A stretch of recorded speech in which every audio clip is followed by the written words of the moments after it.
Òkodoro Yorùbá tẹlifíṣàn.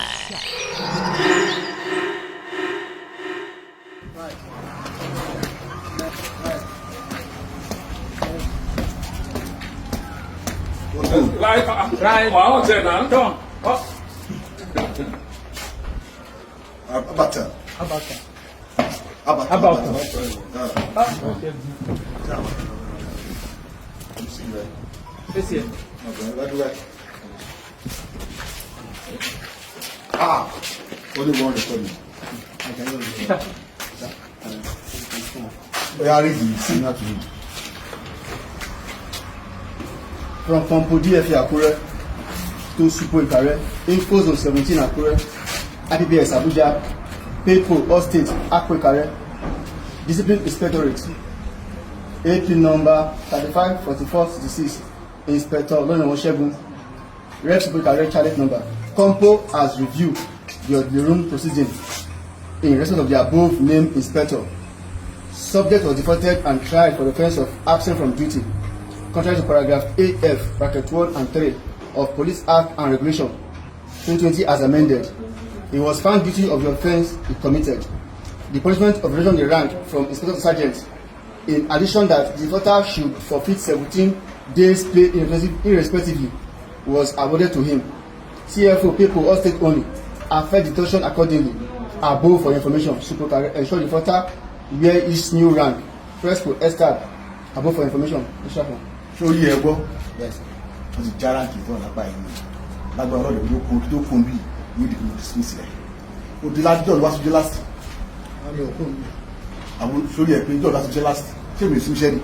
The last the last. Now you take it up to you balance your brother. Láyé ta fi wá bíṣẹ́. Òdébí ni iṣẹ́ tó wá. Táwọn ọdẹ àwọn tó wà bíṣẹ́ ńkọ́. Tí orí ọ̀rọ̀ orí ẹ̀ tó pé èyí máa dúró gbogbo dismiss lábẹ́ ọlọ́run. DCO remove this inspector rank and this to be liar.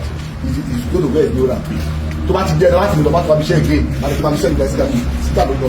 Owó tó wọlé tó fi ń mú lé tó bá lórí ẹ̀ orí ẹ̀ bá tó.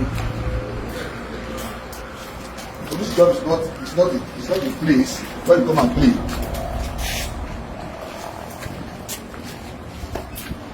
Nobody do their job, you just do your own. Me, I don't take nonsense.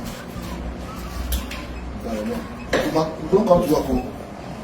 You still go on the visa.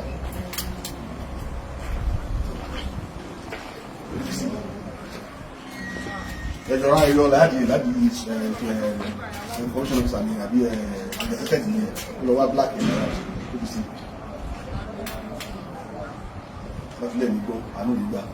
Ìgbàgbọ́lẹ̀ bàjẹ́ wọn lórí ẹni tó bá ìṣẹ́ ogun ìgbòho ní jẹun wọ́n ṣe tí mo ti record it they are recording for getting person again I will finish you with the first department till you leave this job we don't want you here.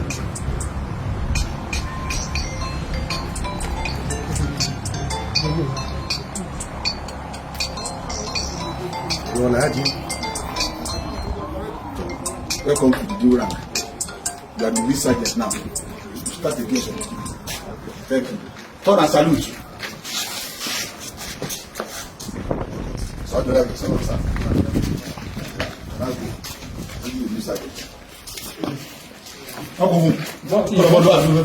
Kí ló fẹ́ tó bá ń bẹ̀? Ìdí ọdún là bẹ́lẹ́jọ́ máa wò ó níbi gbogbo àti nígbà gbogbo ohun ọ̀tún ń dúró dè ọ́ ń bẹ̀.